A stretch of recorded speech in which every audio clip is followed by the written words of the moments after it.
Okay, welcome into this edition of the Milwaukee Bucks on Tap podcast. Corey Moen, Evan Bernd. Evan, how we doing? We're doing all right. Doing all right.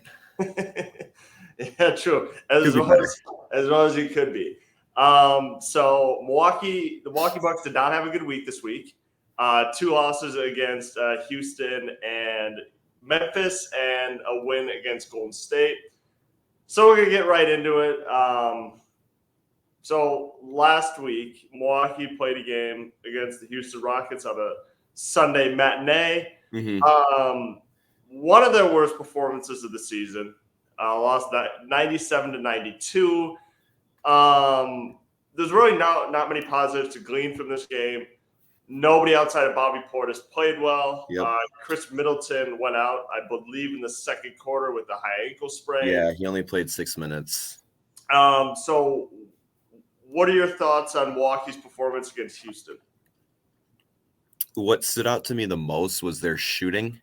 And outside of Bobby and Javon, who only took 5 shots, everyone shot horrendously. A lot of like 2 for 7, 8 plus.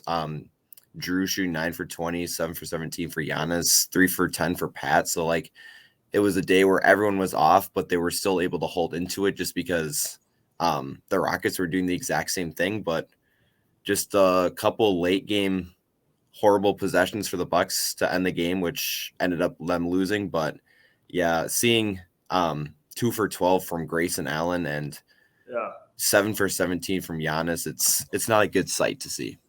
No, and Giannis had one of his lowest outputs of the career. Always scored 16 points. Yeah, out rebounded himself in points. Yeah, that's a rarity for him. So I don't know if they kind of took Houston lightly or they're coming off an emotional order. What happened? But no, that was one of their worst performances of the season. And the alarming thing is, it wasn't like Houston played that well either. No, they played the exact same. Again, they just had that like couple minutes left in the game where they just made more shots than the Bucks, or they didn't turn the ball over. So it was really neck and neck the entire game. Yeah, and I'm looking at the stats. Like Houston only shot 6 of 27 from 3, and Milwaukee shot 12 43. So it was basically for both teams a very gross game. And you get one of those in the NBA once in a while where like, oh god, this game is just hard to watch. Both teams under 100. It was an odd game, and it was a very frustrating game just because of the lack. The last couple games, obviously this one and the next two, just the lack of defense on their team, and just like, I don't know, they just like seem extremely sloppy or just like lazy on a lot of things, which is causing them to lose to teams that they should probably be beating.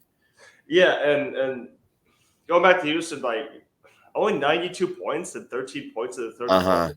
And again, like just kind of reading it, like they didn't have the Houston game. It wasn't like they had a good quarter. Like it was bad through 3 quarters. Yeah, and it was worse in the fourth. It was just a bad game overall. Yeah, because they held them to 19 in the first quarter, but the Bucks only scored 25. And then the second quarter, they scored 23. So it's like what they scored in the first half, they could do in a quarter and a half, roughly. Yeah, and Giannis should be dominating these young guys. Okay? Exactly. You get locked up by Jabari Smith. Like I like Jabari Smith. Don't get me wrong about Jabari Smith. He's a great young player. But Giannis can't only have 16 points against the Rockets. Now, granted, maybe they had a better strategy against them because it was the interim coach too. Interim coach. That's a good point by you, Evan. It was also a death game, and what I mean by that is, if you don't know or weren't following, Steven Silas's father, former NBA coach Paul Silas, had died. And so Steven Silas was there. John Lucas Sr. coached the Rockets. Yep. So I was talking about this to my brother, is that teams play a lot better when there's been a death. I don't know what it's just the urgency. It's always been a thing. It's always been a thing in all sports. The urgency is there, honoring the late great Paul Silas. They wanted to honor their coach, Steven Silas. So it's always been a thing that teams are more than likely are going to get up for a game after someone has died. So I think Houston, that was probably one of their best defensive games that they had. Yeah, especially being able to lock up Jrue, Giannis. Obviously not Khris because he barely even played, but just not letting them get to the paint and forcing them to shoot was helpful. And Jalen Green obviously had 30 points and Kevin Porter Jr. had 18, but outside of them, it was a pretty similar game to the Bucks side. Again, 25 and 16 for Jrue and Giannis, 30 and 18. So very similar stat lines throughout the entire game. But again, just not having those last, it was a 3-basket game that they could have won. So it's one of those really frustrating games where you just look back and see, well, had Giannis just made that layup or had Khris been able to play the whole game? So unfortunate win, but I'm glad the Rockets were able to win it too, just in regards to it. But they also played a good game and they were able to hold it down. They had a lot more exciting type plays that got everyone back into it late in the game with the Bucks poor fast break scores that they were getting alley-oops off of. So a lot of hype plays that got everyone back into it. So I feel like that was also a big push for them too. Yeah. So,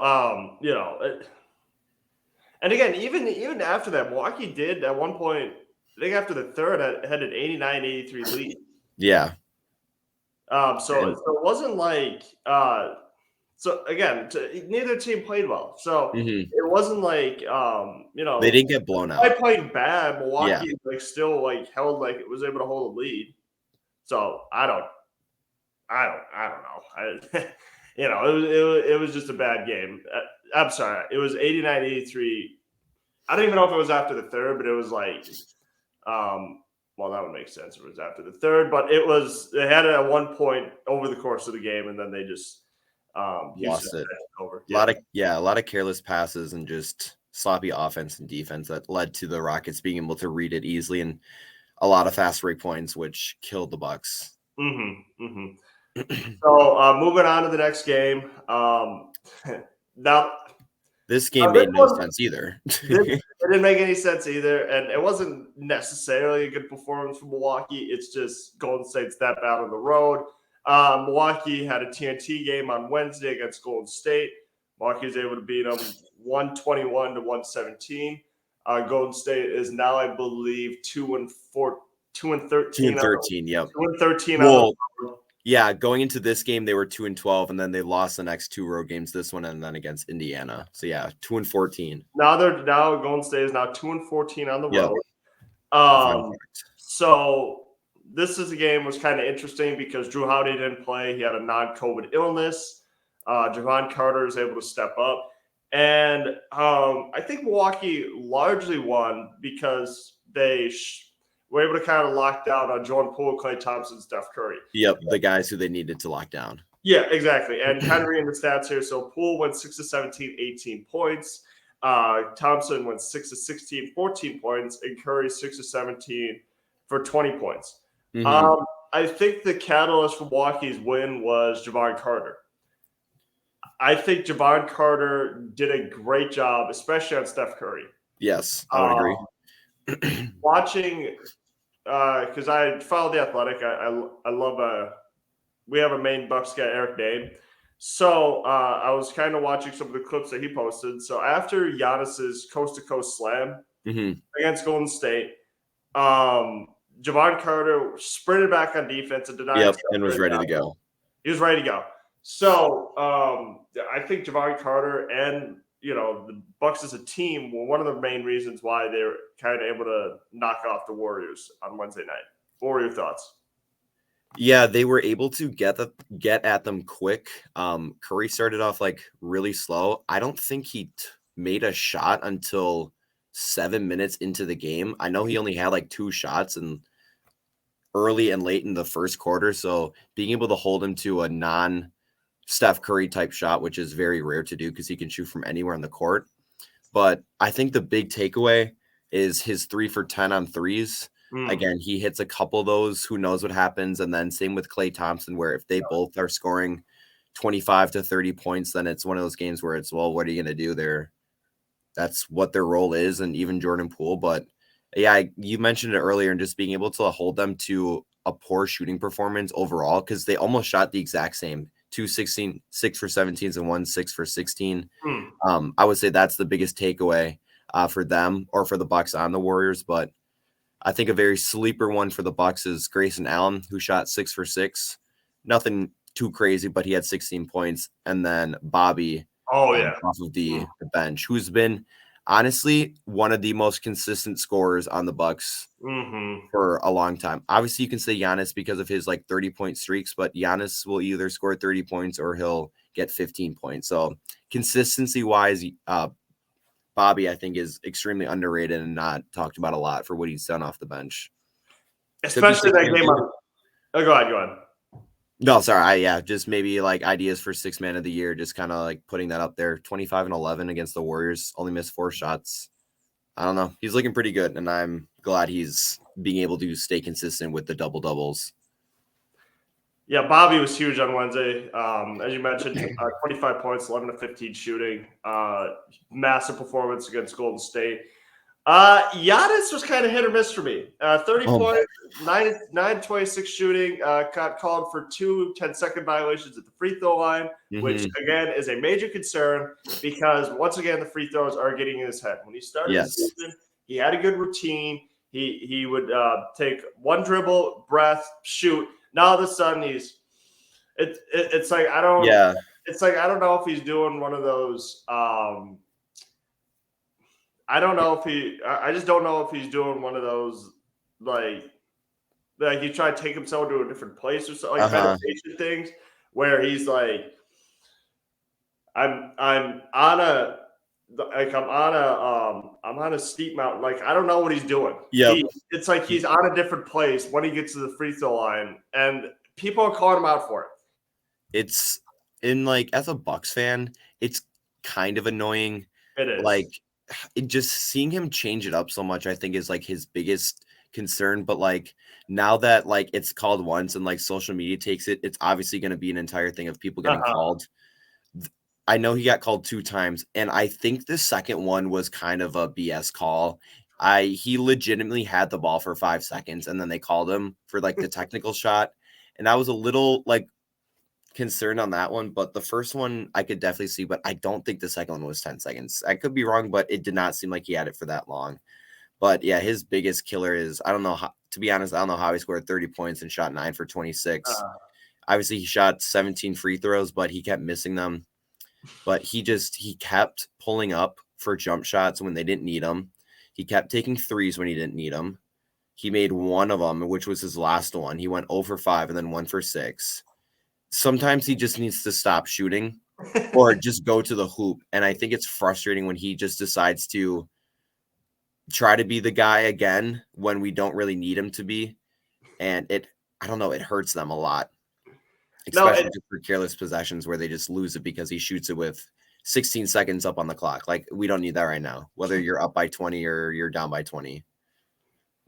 My brother was sitting here watching the game the other night, and it was like, stop shooting, just stop shooting. Yeah, that's what my dad and I kept saying. Like, we don't need it right now. Like, it's you'd even make 10 field goals, and you missed what, 19?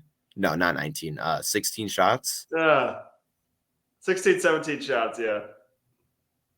Yeah, it was just annoying. And I get it, like, he wants to score, but sometimes the Bucks have been playing better when he's on the bench.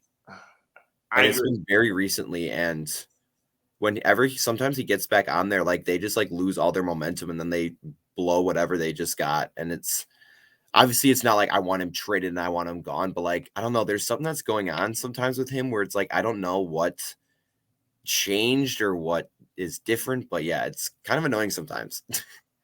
So I think I can kind of answer that question. So Giannis, I think, and as we know, this can be a blessing and a curse for us, and for him, I guess, is sometimes he tries too hard. He does.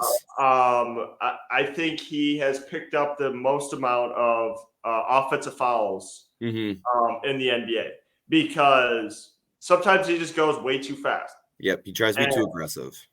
And he kind of has that running back mentality when, like, whenever he's in the fast break, he wants to run through you. And sometimes it works, sometimes it doesn't. That's why on the Bucks, he picks up the most amount of turnovers because number one, he's not like Luka where he has the ball in his hand 99% of the time. Correct. But on most possessions, like the Bucks run their offense through Giannis.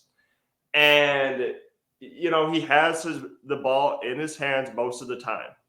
So the reason why he picks up like so many turnovers is because either he gets caught trying to make a play, like a bad pass or something, or he tries to run through a guy, and he picks up an offensive foul. Mm-hmm. So I just think sometimes he tries too hard, and like when he's not scoring, I think he gets in his head where it's like, I need to score. I need to score. I need to take threes. Yes. And he's never been a strong 3-point shooter, no matter how many times he's worked on it. But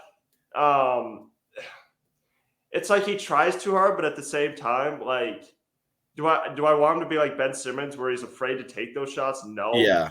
Like, no, yeah, I totally get that. And it's one of those things, like, as a fan, like, you don't want to see him keep doing that, but like as like a player of his capability and his like status, it makes sense. It can just get frustrating for, I'm assuming, his teammates too, but for the people watching as well. yeah, because like I never want him to reach a point where he's like almost scared to take those shots.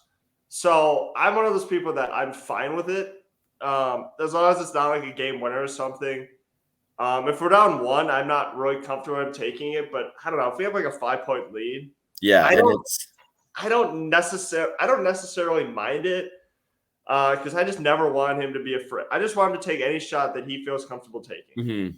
Yeah, my biggest is like if it's a crucial game and it's like late in the game and maybe we're down like 5 and he's like pulling up from 3, it's like some of those times where it's like, okay, let's try to figure out an actual play instead of just trying to score, which obviously is what you do in basketball, but there's different ways to score than just shooting from anywhere you want.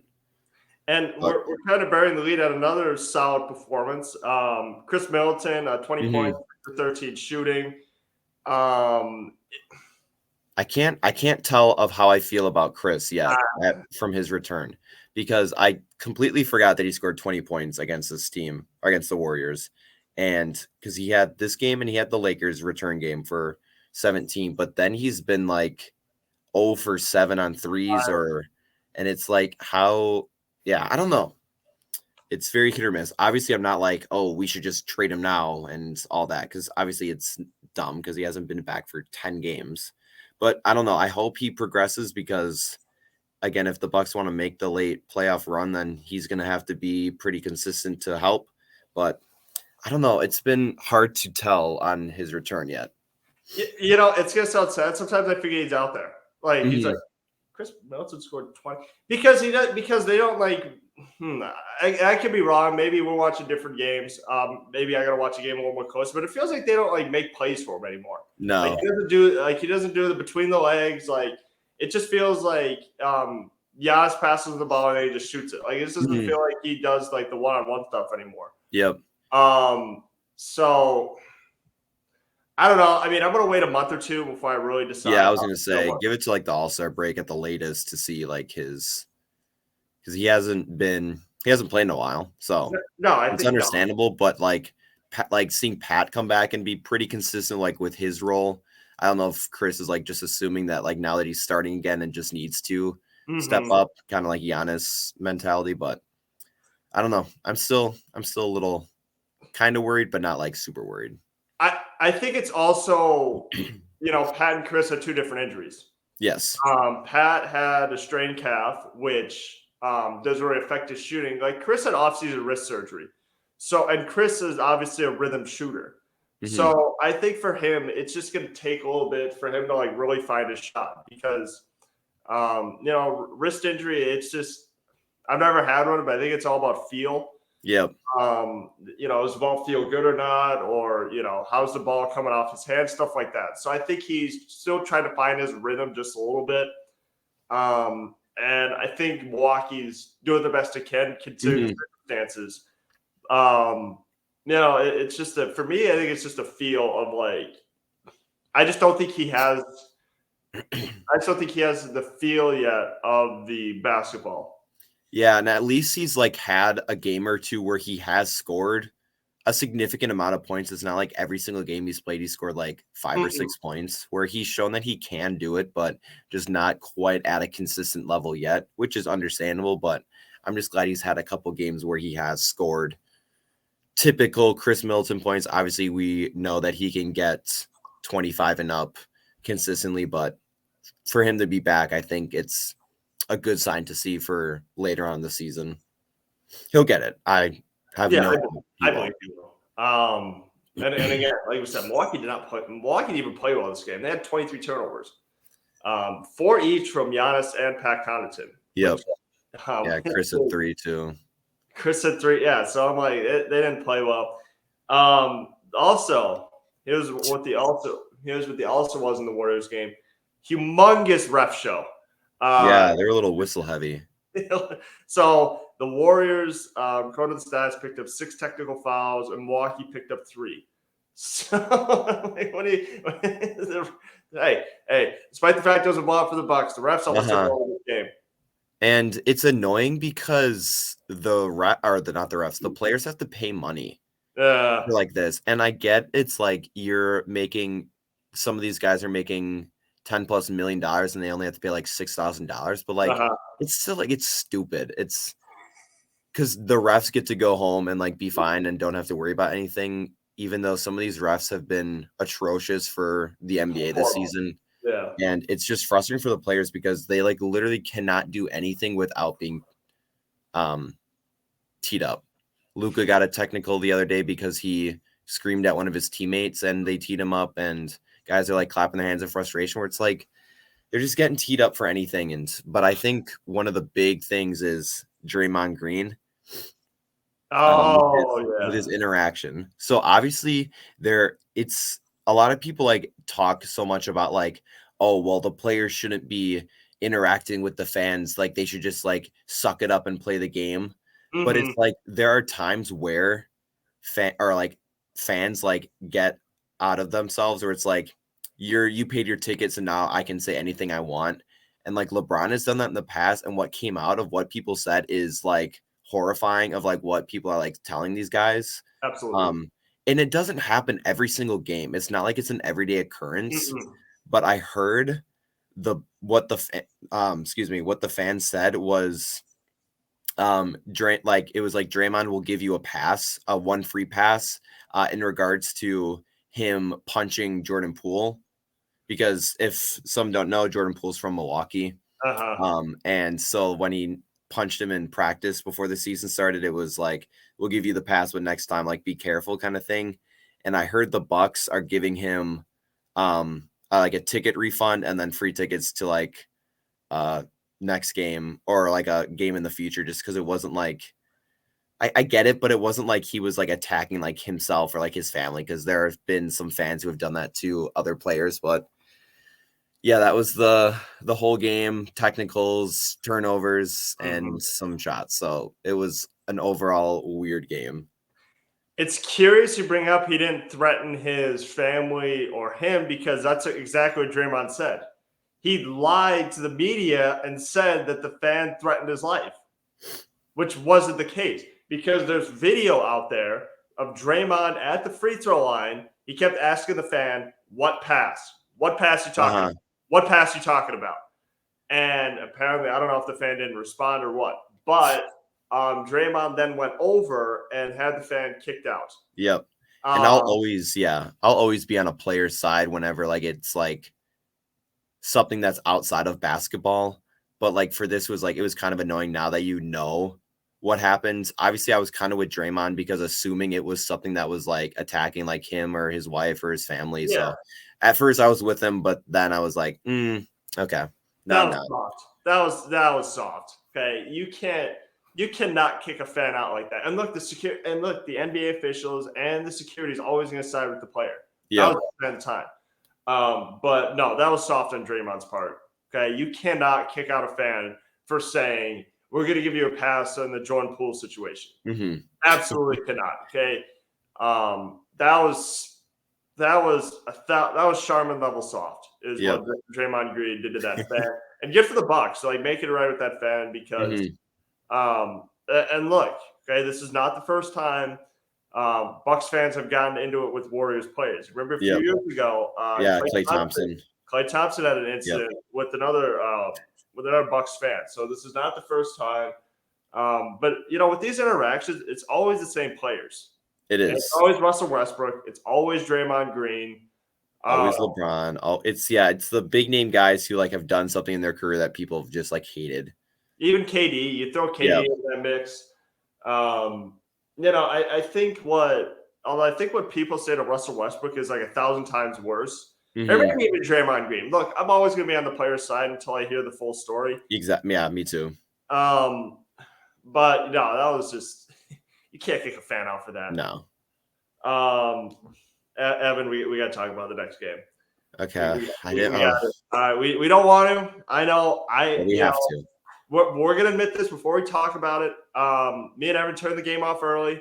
My brother was out here on the chair just watching it, and he watched the whole game. I was like, Justin, you're a true fan. I can't.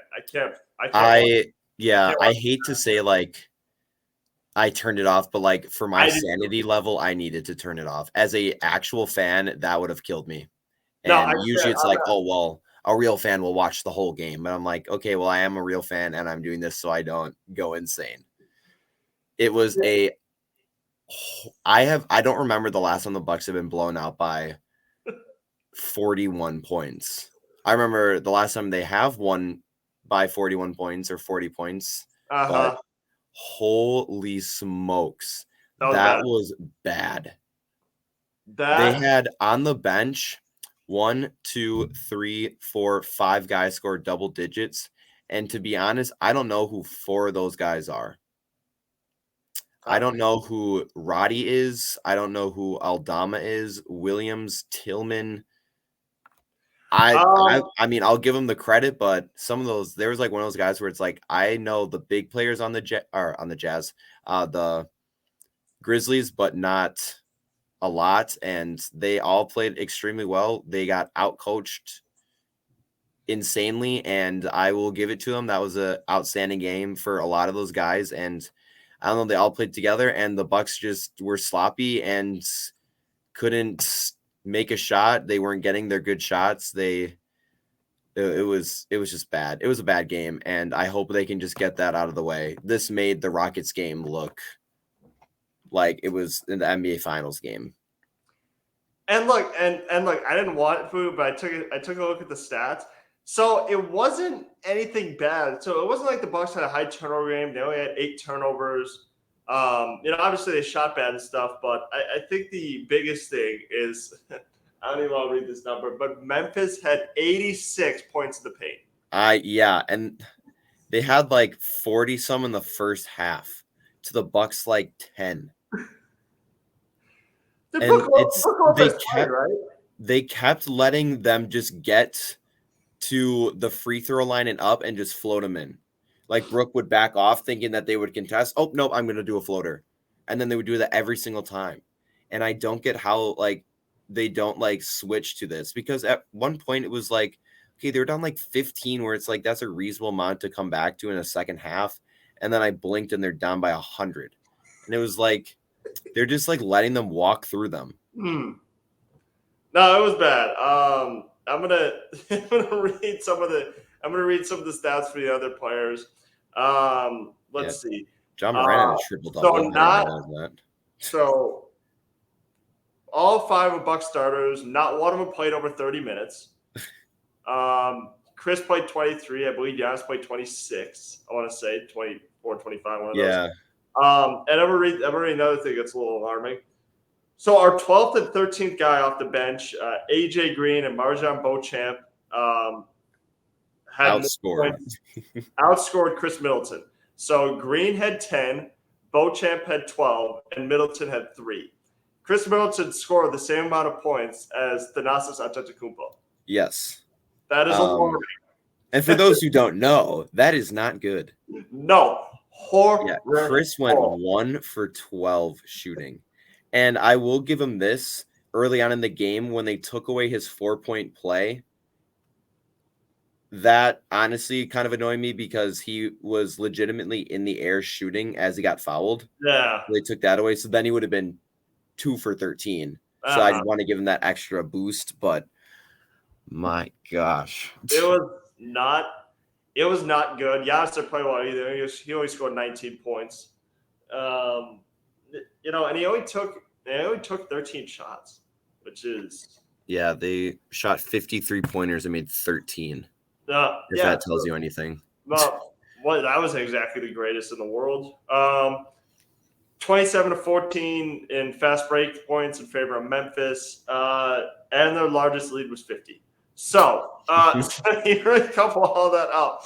When a team is scoring over 100 points in the third quarter, that's not really what you want. Yeah, I was doing a quick math, and in the second and third quarter combined was like 15 points less than the Bucks scored the entire game. They scored 47 in the third quarter and 37 that's 84 points. And the Bucks scored 101. So that's what, 17 points difference in 2 quarters. I don't know. I don't really have much to say outside of the Bucks missed almost every single shot they took, and the Grizzlies caught fire within the first minute or two in the game.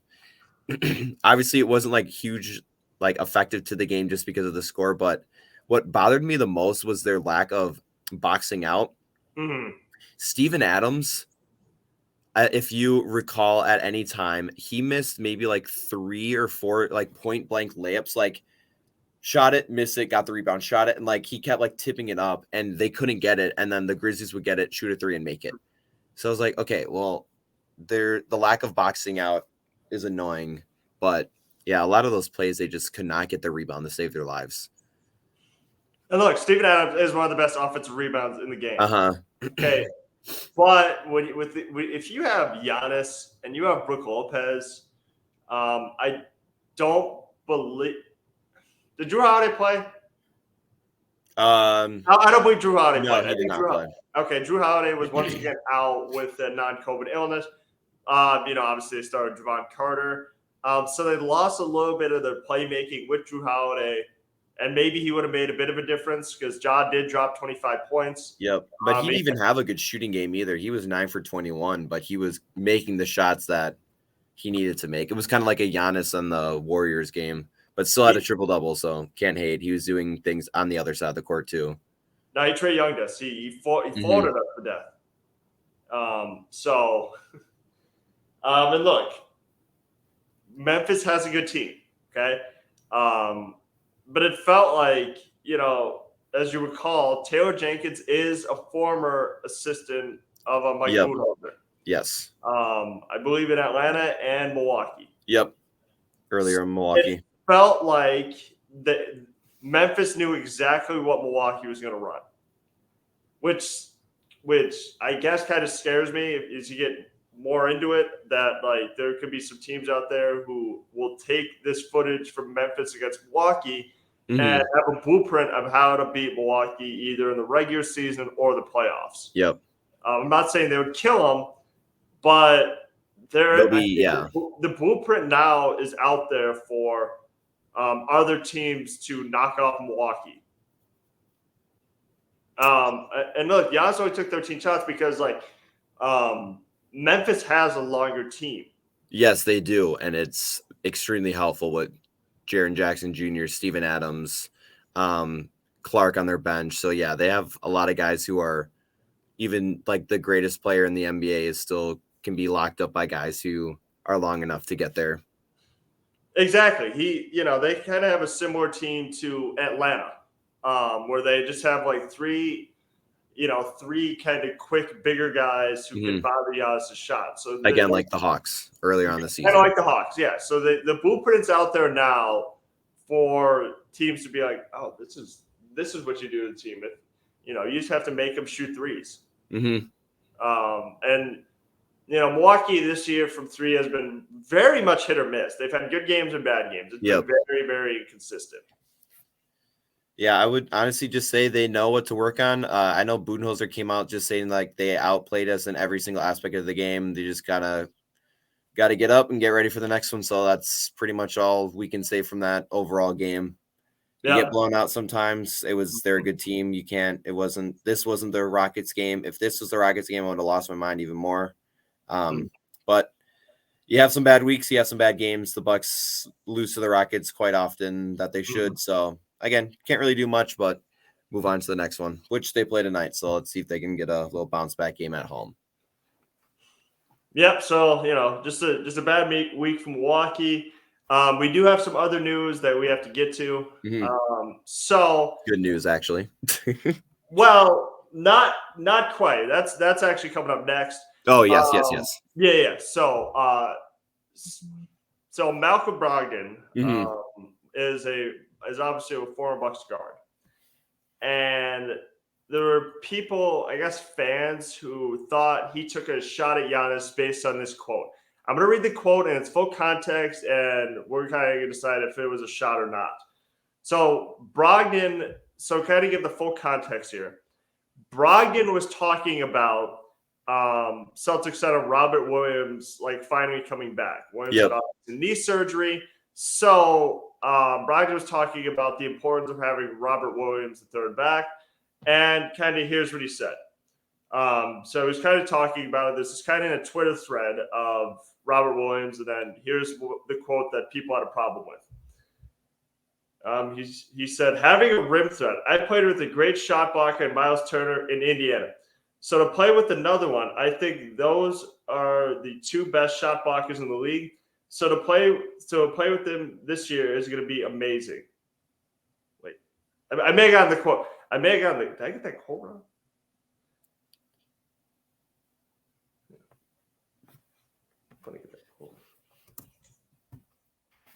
It's funny, like hearing. I don't think I did. I think it was. All right, go ahead. Sorry. It's like, I could see it kind of being, some sort of just like an attack. Not maybe it's like a non-subtle one, but I don't know. I feel like a lot of players do that just like out of like pettiness, maybe just because they didn't like playing on that team or like with some of these guys. But I don't know. It's coming from Brogdon. Obviously, he won Rookie of the Year with him, but he's been injured so much and he hasn't like really like been consistent with. Like, I'm not a Brogdon hater. I was kind of mad that they got rid of him, but he didn't like it in Milwaukee. Like, he hated it here, playing here. But I don't know. It's kind of like when KD and Westbrook never like associated themselves with them anymore. So I don't know like what it was how it was when he left, but I kind of see it just as like I also played with Giannis, who is pretty good at basketball, and I could kind of see it as like somewhat of attack, not like a attack, but like that real subtle like mentioning of or non-mentioning of like Giannis just in general. I didn't see that. I'll have to look into more of that. Yeah. And the reason why I said like did I get the quote wrong because I was like, I didn't. I think here's what he meant, but I don't think he did a good job explaining it. So I think what he meant was that around the basket, he thinks that Robert Williams is really lethal. Granted, Robert Williams has been hurt. This will be. Yeah. So I don't think he was saying that Giannis wasn't a rim threat. What I think he was trying to say is he just doesn't think of Giannis as a guy that you just throw lobs to. Like that's just like because here's the thing. Giannis has a dynamic offensive game.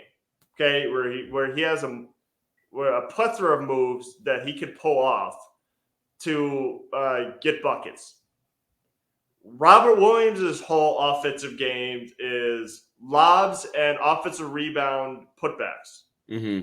So I don't think it was necessarily a shot at Giannis where it was like, wow, what do you mean Giannis can't catch lobs? He was basically saying that, and not that Giannis isn't, that Robert Williams' whole offensive game is based on just offensive rebounds and just putbacks. Yeah, rim protection area. That's not who Giannis is. But I think because people took issue with it because of the source. Malcolm Brogdon didn't want to be in Milwaukee because he was never going to be made the point guard. And obviously he dealt with injuries in Milwaukee in the last 2 years of his career. So I don't think it was a shot. At this point, I think they're kind of reaching with it in terms of like, they're reaching with it in terms of like, it's not a shot. Okay, I just don't think it's a shot. Robert Williams is just a very, he's a good player. But because he's their center essentially. So a center and power forward kind of have similar things, but a center is like, think of Brook like more down by the rim. So I can kind of see it both ways, like where people are trying to get it from. But if you're really trying to stretch something, it's probably not how you're thinking it actually is. Yeah, and that was the full quote too. And look, I don't know what you want him to say. Now, I think the issue could have been that he mentioned Miles Turner in the same sentence, which, as you know, like if he would mention just Robert Williams, I don't know if people want a bigger issue with it, but Miles Turner can, he can shoot for three. He can put the ball in the basket, put the ball on the floor, stuff like that. So I think people took issue with it that he credited Miles Turner and he credited Robert Williams, but Giannis didn't get any of that. Maybe now it's because it's a long time ago because he left Milwaukee in 2019, so maybe he doesn't even think about his time in Milwaukee as much as he did in Indiana and Boston because he just played. There were just different roles there. Milwaukee, he was a good complimentary scorer, a really great young player. In Indiana, they gave him a bag. Okay, they made him the point guard, and now in Boston, he has a bench role. So I don't know. I just don't think it was a shot at Giannis. And even if it is, I really couldn't care less because, like, look, it makes for a better rivalry. Yeah, Christmas time's coming around the corner. Yeah, we gotta beat them. Gotta beat Boston at Christmas time. But now we do have some good news. Yes. Adrian Wojnarowski kind of tweeted about. So this weekend, I guess, Joe Ingles is finally cleared for 5-on-5 basketball. And he's targeting Monday for his return against New Orleans. We really weren't sure. We maybe thought January, but he's ahead of schedule. He's targeting Monday for his return against the Pelicans. What's your reaction to that? I'm excited just because his return is a little earlier again. Even if he doesn't end up playing a lot on Monday or not at all on Monday, it'll be nice that knowing that he's starting to get into the 5-on-5 where he can play at a high competitive level. But I think it kind of sucks that they won't have him tonight just because they're playing his old team and to kind of have that mix with some of the guys he's played with. But I'm really hoping he helps out with some 3-point shooting and just overall ball handling. Like if Jrue's out, he can be a primary passer. And I just hope overall he just helps with a better chemistry on the court, especially helping with Giannis scoring, trying to get him better shots. So I'm hoping that it's the way that most Bucks fans are kind of looking forward to with his return. Just an overall better person to have on the court chemistry wise, just to kind of get guys shots that can obviously hit specific shots that they're looking for. Because he's a really good passer, and I'm hoping that can move over onto the court too. Yeah, and it adds another playmaker. Because Joe Ingles is one of those guys who doesn't need the ball in his hands to be effective. I think he's going to be a great defender. It's going to be interesting to see how he looks coming off his ACL surgery. Because his nickname is Slow Mo Joe. Yeah. So he was never he's not a quick guy, but he's not a quick guy. So he's never relied on speed to be effective. I think that he'll fit in really well with Milwaukee. Yeah. One of those guys that we were hoping that was going to come back relatively soon because Milwaukee's bench has gotten better since Pat Connaughton came back, but now you add in Joe Ingles. Yep. And now this team could be pretty scary. Yeah, I'm hoping now the Bucks can just stay healthy because a lot of their games, they've just been low staffed where they're missing their key guys. So I'm hoping once Jrue gets back that a lot of them could just consistently stay healthy where they can continue to build up that chemistry that they already have and just kind of make a good push into the next year. I agree. We'll see. We'll see. We'll see. And look, Bucks do have a few games coming up. As you mentioned, Joe Ingles could have played against his old team. They're holding him out until Monday. The Bucks play tonight against Utah. Yeah, they got a tough schedule coming up. Utah's kind of fallen down since their hot start, but you got the Pelicans who are in first in the West. You got the Cavs, you got the Nets who are doing a lot better as of recently, and then you got the Celtics on Christmas. So 4 of their next 5 games are going to be tough. So I'm hoping they can obviously come through against the Cavs and the Nets. Pelicans are going to be tricky just because they don't really play them a lot, so I don't really know how they're going to match up. Obviously, they're in first place in the West, but matchup-wise, I'm not too sure how they're going to be able to or what it's going to be like playing them. But, yeah, the Pelicans and the Celtics game are going to be really crucial for the end of the season into the playoffs, I think. So those will be some really good games to watch. And if the Bucks lose on Christmas, I'm going to be very upset. Yeah, because Bucks gave us a great Christmas last year with Wesley Matthews. Yes. 3. But, it's going to be a tougher game this time around because it's at Boston. Yep, they just need to stay healthy going into that, and they all need to play consistently. They can't be all over the place going into Christmas. So we'll see once Christmas comes around, but that's all we can hope for. And look, like we mentioned before, the last time the Bucks were in by Christmas was 2019 against the 76ers. We just hope there's no repeat of that. So, all right. So yeah, Bucks got about 5 games this week. Yep. So let's get ready for Bucks basketball. So this has been this edition of the Milwaukee Bucks on Tap podcast, and we'll see you next week for a special Christmas Eve edition of the Milwaukee Bucks on Tap. Yep. Go Bucks. Yep. Go Bucks.